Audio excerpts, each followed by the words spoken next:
What's up everyone? Another day, another gratitude at may kikwento ako. Kasi nung, kailan ba yun? Mag 3 months na yata o may 3 months na akong tumatakbo.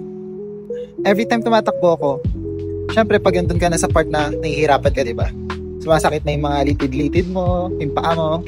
Dun na papasok yung mga thoughts sa isip mo at saka mga motivation. Bakit kailangan hindi ka huminto sa pagtakbo?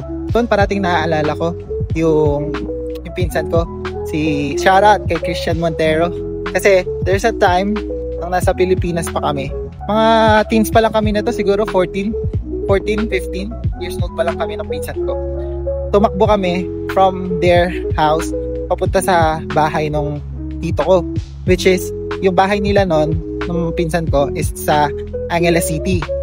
Tapos yung bahay naman ng tito ko is sa Mabalacat City. Mga approximately more than 10 miles yun.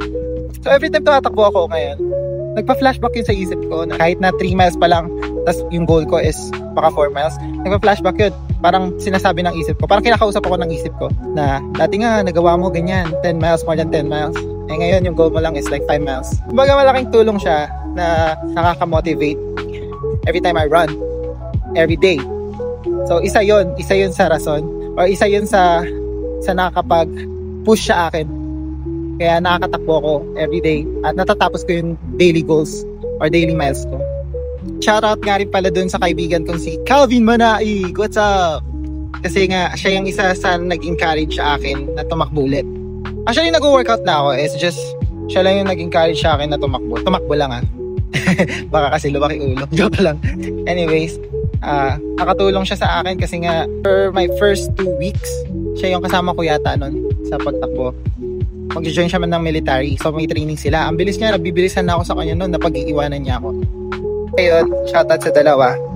Sa pinsan ko na si Christian Montero at saka kay Calvin Manaig. Sa pinsan ko, miss na kita. Hindi mo lang alam na inspired ako kapag ina-check kita sa Strava. Tapos tuloy-tuloy pa rin siya guys, tumatakbo. Nasa military rin siya, army siya. Nasa army siya. Ang bilis ng pace niya. Na-inspired ako every time makikita ko siya. Ganon din kay Calvin. Tuloy-tuloy lang tayo mga bros. I'm just thankful na naging part kayo ng running journey ko. And salamat. And I love you both.